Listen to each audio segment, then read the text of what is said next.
आपने ये लिखना है, ये PIC 101A तो VI तक आपने लिख देना है। तो इसका आपको जो मैनुअल है वो मिल जाएगा। तो AVI का मतलब है इसमें एम्पियर वोल्ट इनपुट।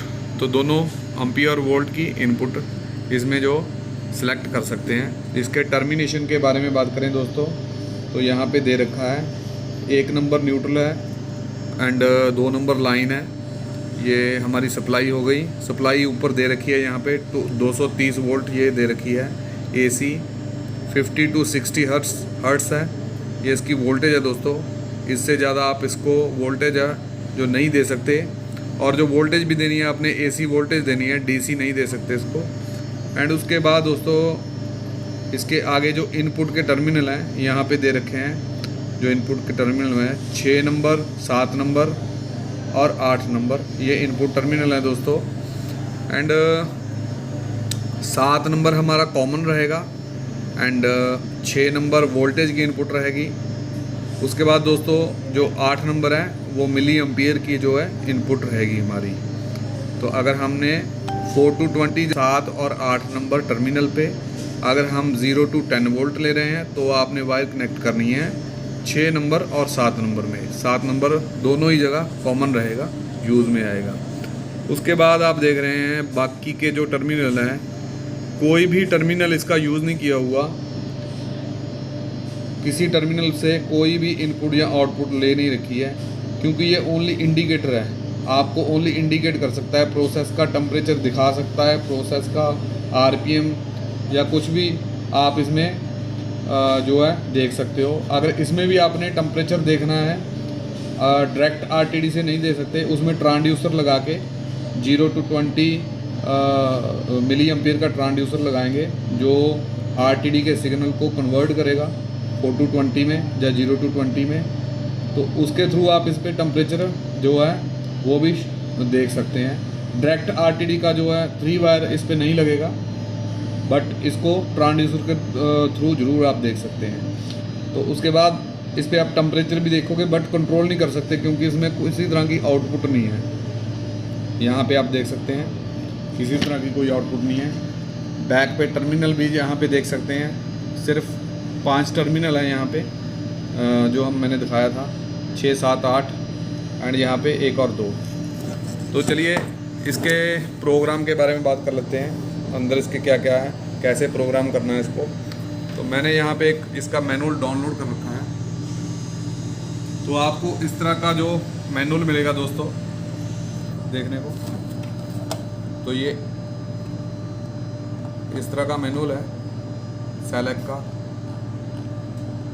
तो इसमें जो मैनुअल है दोस्तों, जो इसके पैरामीटर है जो हमने देखना है, तो यहाँ पे देखिए PIC 101AT ये हमारे वाला मॉडल नहीं है। यहाँ पे देखिए PIC 101AVI ये जो मैंने दिखाया था, ये जो AVI वाला ये वाला हमारे वाला मॉडल है। हमने इसके पैरामीटर देखने हैं। तो चलिए एक बार पैरामीटर देखते हैं, एंटर कैसे होना है पैरामीटर में चेक करते हैं। तो फ्रेंड्स चलिए इसकी प्रोग्रामिंग देखते हैं। प्रोग्रामिंग के लिए हमें सेंटर वाली की को जो है एक बार प्रेस करना है, लॉन्ग प्रेस करना है। तो इसे लॉन्ग प्रेस किया, अभी इनपुट आ गया। इनपुट आपने कौन सी सिलेक्ट करनी है। इनपुट का मतलब है जो हमारा अगर VFD से वोल्टेज आएगी, करंट आएगी, तो उस तरह की जो है इनपुट आपने कौन सी सिलेक्ट करनी है इसके ऊपर। तो अभी मैं इसे चेंज करता हूँ। चेंज करने के लिए सेंटर का ही हमने जो बटन है उसे प्रेस करना है। तो ये देखिए ये 10 वोल्ट, ये 0 मिली एम्पियर, ये 4 मिली एम्पियर, ये 10 वोल्ट। तो मैं 10 वोल्ट पे अभी सिलेक्ट करता हूँ दोस्तों इसको। उसके बाद एंटर करेंगे। उसके बाद ये है इसका सॉरी हम आगे जा चुके हैं, दोबारा करते हैं। तो फिर इनपुट आ गया दोस्तों, इनपुट हमने सेट कर दिया। उसके बाद ये है इसका डेसिमल पॉइंट, यहाँ पे हम डेसिमल कितने पे रखना है वो सेट कर सकते हैं। तो अभी मैं डेसिमल नहीं रख रहा हूँ। तो उसके बाद दोस्तों अभी इसे डेसिमल 0 कर देते हैं। तो अभी फिर एंटर करेंगे। उसके बाद ये है स्केलिंग, जो आपने लो की स्केलिंग दिखानी है। जैसे आपने 1500 आरपीएम दिखाना है तो आपने मिनिमम कितना दिखाना है, तो मिनिमम हम 0 ही रखेंगे, 0 to 1500 की रेंज में जाएंगे। तो चलिए इसे 0 ही रखते हैं, फिर एंटर करेंगे। उसके बाद इनपुट की स्केलिंग आ गई दोस्तों। इनपुट की स्केलिंग है दोस्तों, जो आपकी जैसे VFD से इनपुट आएगी, इसको 0 to 10 आएगी या 4 to 20 आएगी। इनपुट का सिलेक्शन वो फर्स्ट वाला था, इससे पहले वाला 0 रखा था, तो ये भी 0 होना चाहिए। अगर हमने इसमें 1 2 3 कुछ भी डाल दिया तो हमारी 1 वोल्ट पे 0 हो गई, अदरवाइज वो माइनस में चला जाएगा। तो इसे इनपुट को 0 रखते हैं, फिर एंटर करते हैं। तो ये अगर कुछ देर नहीं इसे एंटर करते तो फिर ये बैक जा चुका है। अभी फिर हमें प्रोग्रामिंग में जाना होगा। तो ये इनपुट फिर आ गया दोस्तों।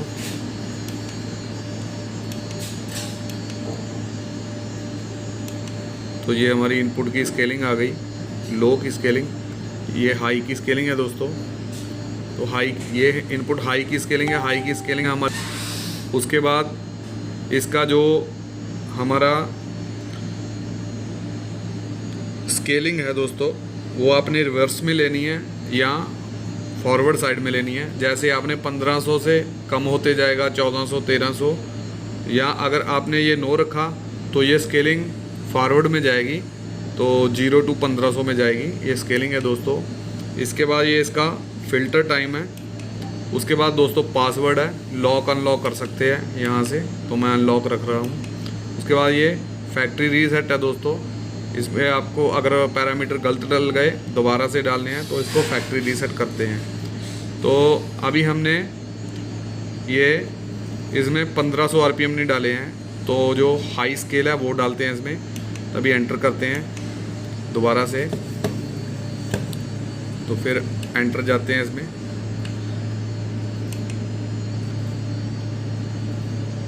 तो ये था हमारा डिस्प्ले स्केलिंग पॉइंट लो, ये हमारा इनपुट स्केलिंग लो, ये है डिस्प्ले स्केलिंग हाई। यहाँ पे आपने इसमें जो है अपनी जो प्रोसेस वैल्यू है, जो आपने शो करना है, वो डालना है दोस्तों। तो चलिए,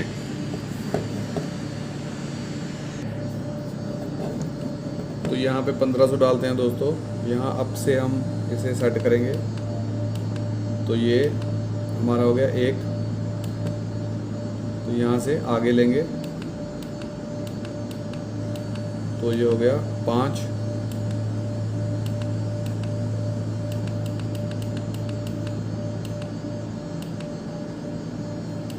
तो ये हो गया 0, आगे वाला भी 0 करेंगे, तो ये भी हो गया हमारा 0। इसे एंटर कर देंगे। तो उसके बाद इनपुट स्केल हाई जो इनपुट है वो 10 पे है। 10 वोल्ट पे हमें ये 1500 आरपीएम दिखाएगा। तो अभी इसे छोड़ देते हैं और ये बाहर आ। तो अभी इसके कनेक्शन करते हैं दोस्तों। तो यहाँ पे मेरे पास ये सोर्स मीटर है, BCH कंपनी का, बहुत ही बढ़िया सोर्स मीटर है। तो इससे हम उसको 10 वोल्ट देंगे, वेरिएबल 10 वोल्ट, और चेक करेंगे फिर दोस्तों। चलिए मैं इसके कनेक्शन करता हूँ। तो फ्रेंड्स, मैंने सोर्स के वायर हैं जो यहाँ पे कनेक्ट कर लिए हैं। ये देखिए, ये 6 नंबर और 7 नंबर टर्मिनल पे, 6 नंबर पे पॉजिटिव एंड 7 नंबर पे नेगेटिव जो वोल्टेज है हमारी यहाँ पे आएगी 0 to 10 वोल्ट। और हमारा जो इंडिकेटर है दोस्तों, इसमें जो आरपीएम है 1500 शो होंगे।